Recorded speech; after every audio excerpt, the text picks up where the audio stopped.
வணக்கம். நம்ம சூர்யா குடும்பத்துக்குள்ள ஒரு புது விருந்தாளி வந்திருக்காரு. ஆனா இவரு நம்ம ஊர்க்காரர் இல்ல, ரொம்ப தூரத்துல இருந்து வந்திருக்காரு. சரி, அப்படி என்ன ரகசியத்தை கொண்டு வந்திருக்காரு? வாங்க, இத பத்தி கொஞ்சம் விரிவா பாப்போம். ஒரு நிமிஷம் யோசிச்சு பாருங்களேன். ஒரு பாட்டில்ல மெசேஜ் வச்சு கடல்ல விட்டா அது எங்க போய் சேருமோன்னு தெரியாது. ஆனா இங்க 700 கோடி வருஷத்துக்கு முன்னாடி வேற ஏதோ ஒரு நட்சத்திர மண்டலத்துல உருவான ஒரு பொருள் இப்போ நம்மள தேடி வந்திருக்கு. இது எவ்ளோ பெரிய வாய்ப்பு இல்லையா? சரி, இந்த ஆச்சரியமான கதையோட அத்தியாயத்துக்குள்ள போலாம்.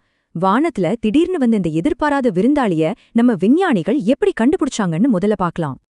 இந்த 2 தேதியையும் நல்ல நோட் பண்ணிக்கோங்க. போன வருஷம், அதாவது ஜூலை 1, 2025ல சிலியில இருக்கிற ஆட்லஸ் அப்சர்வேட்டரி தான் இது முதல்ல கண்டுபிடிச்சது. வரப்போற அக்டோபர் 29ஆம் தேதி இது சூரியனுக்கு ரொம்ப பக்கத்துல வரப்போகுது. இது ஏதோ நியூஸ்ல படிக்கிற விஷயம் இல்ல, இப்போ நம்ம கண்ணு முன்னாடி நடந்துட்டு இருக்கிற ஒரு அற்புதம். இதுக்கு அதிகாரப்பூர்வமா ஒரு பேரும் வச்சிருக்காங்க, 3i/Atlas. அதுல அந்த ஐ அப்படின்னா இன்டர்ஸ்டெல்லர், அதாவது நட்சத்திரங்களுக்கு இடையிலிருந்து வந்ததுன்னு அர்த்தம். யோசிச்சு பாருங்க, இதுக்கு முன்னாடி உம்முவமுவா போரிசோவ்னு 2 பொருள் தான் இப்படி வந்திருக்கு. சோ நாம இப்ப பாத்துட்டு இருக்கிறது ரொம்பவே ஒரு அரிதான நிகழ்வு. ஓகே, ஏதோ ஒன்னு வந்திருக்குன்னு கண்டுபிடிச்சாச்சு. ஆனா அது என்னது? சும்மா ஒரு விண்கல்லா? இல்ல அதுக்கும் மேல ஏதாச்சும் விசேஷம் இருக்கா? வாங்க, விஞ்ஞானிகள் இதோட உண்மையான ஸ்வரூபத்தை எப்படி கண்டுபிடிச்சாங்கன்னு பார்க்கலாம். இங்கதான் ஒரு சுவாரஸ்யமான விஷயம் இருக்கு. இதுக்கு முன்னாடி வந்த அந்த முதல் விருந்தாளி உமோமோமா ஒரு மாதிரி சுருட்டு வடிவ பாறை. அதிலிருந்து எந்த கேஸோ தூசியோ வரல. ஆனா நம்ம 3i/Atlas அப்படி இல்ல. சூரியன் கிட்ட நெருங்க நெருங்க இத சுத்தி ஒரு பெரிய கேஸ் மேகமோ ஒரு நீளமான வாலும் உருவாகுது. இதுதான் இது ஒரு பக்கா வால் நட்சத்திரம், அதாவது காமெட் அன்னு கன்ஃபார்ம் பண்ணுது. இது நம்ம ஆள் இல்லைன்னு சொல்றதுக்கு இன்னொரு முக்கியமான ஆதாரம் அது போற பாதை தான். நம்ம பூமி மாதிரி கிரகங்கள்லாம் சூரியனை ஒரு நீள்வட்டத்துல சுத்தி சுத்தி வருது. ஆனா இது அப்படி இல்ல, இது ஒரு அதிபர வளைய பாதையில போகுது. சிம்பிளா சொல்லணும்னா இது ஒரு ஒன்-வே டிக்கெட்ல வந்திருக்கு. உள்ள வரும், சூரியனை ஒரு ரவுண்ட் அடிக்கும், அப்புறம் அப்படியே திரும்பி பார்க்காம வெளியே போயிட்டே இருக்கும். அவ்வளவுதான். அதோட வேகத்தை கேட்டா தலை சுத்திடும். ஒரு செகண்டுக்கு 58 கிலோமீட்டர். அடேங்கப்பா, இந்த பயங்கரமான வேகம்தான் இது நம்ம சூரியனோட ஈர்ப்பு விசையில மாட்டிக்காம எங்க இருந்தோ ரொம்ப தூரத்துல இருந்து வருதுங்கிறதுக்கு இன்னொரு ப்ரூஃப். இப்போதான் இந்த கதையோட ரொம்பவே ஆச்சரியமான ஒரு பகுதிக்கு வரும். சரி, இது எங்கிருந்தோ வருது, வேகமா வருது. ஆனா இதோட வயசு என்ன? இதோட பயணம் எப்ப ஆரம்பிச்சது? இதுக்கான பதில் நிஜமாவே நம்மள வியக்க வைக்கும். விஞ்ஞானிகள் என்ன பண்ணாங்கன்னா, அதோட பாதைய அப்படியே ரிவர்ஸ்ல கணக்கு போட்டு பார்த்தாங்க. அப்ப தெரிஞ்சது இது நம்ம மில்கி வே கேலக்சியோட திக் டிஸ்க்னு சொல்ற ஒரு பகுதியில இருந்து வருதுன்னு. அந்த இடம் ரொம்ப ரொம்ப பழமையான நட்சத்திரங்கள் இருக்கிற ஒரு ஏரியா. இதோட வயசு தோராயமா 700 கோடி வருஷம். என்னது, 700 கோடி வருஷமா? ஆமாங்க, ஒரு கணம் அது உள்வாங்கி பாருங்க. இது வரைக்கும் நாம பார்த்த வால் நட்சத்திரங்கள்லயே இதுதான் ரொம்ப வயசானதா இருக்கலாம். இன்னும் சிம்பிளா புரியுற மாதிரி சொல்லணும்னா, நம்ம சூரியன், நம்ம பூமி, இந்த மொத்த சோலார் சிஸ்டமே உருவாகிறதுக்கு முன்னாடியே கிட்டத்தட்ட 250 கோடி வருஷத்துக்கு முன்னாடியே இந்த வால் நட்சத்திரம் உருவாகிடுச்சு. சொல்லப்போனா நம்ம சோலார் சிஸ்டத்துக்கே இது ஒரு சீனியர்.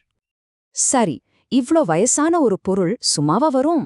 அது பொறந்த இடத்த பத்தி என்னென்ன ரகசியங்களை கொண்டு வருது? வாங்க, அதோட ரசாயன கலவைய அலசி பார்த்தா என்ன கிடைக்குதுன்னு பாப்போம். ஜேம்ஸ் வெப், ஹபிள் டெலஸ்கோப்லாம் இதை ஜூம் பண்ணி பார்த்து சொல்றாங்க. இதுல பனிக்கட்டி இருக்கு, நீராவி இருக்கு, இதெல்லாம் ஓகே. ஆனா ரொம்ப ரொம்ப அதிகமா கார்பன் டை ஆக்சைடு கேஸ் இருக்கு. இது ஒரு முக்கியமான க்ளூ. சூரியன்ல இருந்து அவ்ளோ தூரத்துல இருக்கும்போதே இது ஏன் இவ்ளோ பிரகாசமா தெரிஞ்சதுன்னு ஒரு கேள்வி இருந்துச்சு இல்லையா? அதுக்கு பதில் இந்த அதிகப்படியான கார்பன் டை ஆக்சைடா இருக்கலாம். ஏன்னா இந்த கேஸ் ரொம்ப சுலபமா ஆவியாகி ஒரு பெரிய பளிச்சுன்னு தெரியற மேகத்தை உருவாக்குது. முதல்ல இதோட மையப்பகுதி 10லிருந்து 30 கிலோமீட்டர் அகலம் இருக்கணும்னு நினைச்சாங்க. ஆனா லேட்டஸ்டா ஹபிள் அனுப்புன டேட்டாவை பார்த்தா அதோட நிஜமான அளவு 1 கிலோமீட்டருக்கும் கம்மியா தான் இருக்கும் போல. பாத்தீங்களா, இப்படிதான் சயின்ஸ்ல ஒவ்வொரு நாளும் புது தகவல் வர வர நம்ம புரிதல் இன்னும் துல்லியமாகிட்டே போகும். இந்த வால் நட்சத்திரம் நம்ம கிட்ட கொஞ்சம் மாசம்தான் இருக்க போகுது, அப்புறம் டாடா காட்டிட்டு போயிடும். ஆனா இந்த சின்ன சந்திப்பு ஏன் அறிவியலுக்கு ஒரு மிகப்பெரிய சம்பவமா பார்க்கப்படுது? முதல்ல ஒரு முக்கியமான விஷயத்த சொல்லிடுறேன், யாரும் பயப்பட தேவையில்ல. இது நம்ம மேலலாம் மோதாது. பூமிக்கும் செவ்வாய் கிரகத்துக்கும் நடுவுல நம்மள விட்டு பல மில்லியன் கிலோமீட்டர் தள்ளி ரொம்ப பாதுகாப்பா போயிட்டு இருக்கு. ஒரு விஞ்ஞானி சொல்லதுதான் கரெக்டா இருக்கு. இது தீர்க்கதரிசியோட மலையே வருவது போல இருக்காம். அதாவது வேறொரு நட்சத்திர மண்டலத்தை பத்தி தெரிஞ்சுக்க நம்ம அங்க போக வேண்டியதில்ல. அந்த மண்டலத்தோட ஒரு சாம்பிளே நம்மள தேடி வந்திருக்கு. இதை விட பெரிய அறிவியல் வாய்ப்பு என்ன இருக்க முடியும்? இதை யாரெல்லாம் வாட்ச் பண்றாங்கன்னு பார்த்தா ஒரு பெரிய லிஸ்டே இருக்கு.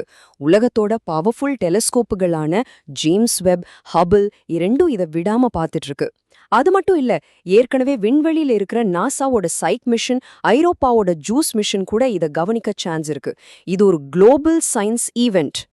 நினைச்சு பாருங்க, 3IA அட்லஸ் நாம பாக்குற 3வது இன்டர்ஸ்டெல்லர் விருந்தாளி தான். அப்ப நம்ம கண்ல படாம இன்னும் எத்தனை ஆயிரம் எத்தனை லட்சம் விருந்தாளிங்க நம்ம சூரிய குடும்பத்தை சைலண்டா கடந்து போயிட்டு இருக்கோம். வேற வேற நட்சத்திரங்களோட ரகசியங்களை சுமந்துக்கிட்டு இன்னும் எத்தனை தூதுவர்கள் வெளியே சுத்திக்கிட்டு இருக்காங்க. இந்த ஒரு கேள்வி போதும் இந்த பிரபஞ்சம் எவ்ளோ பெருசு, எவ்ளோ மர்மங்கள் நிறைஞ்சதுன்னு நமக்கு புரிய வைக்க.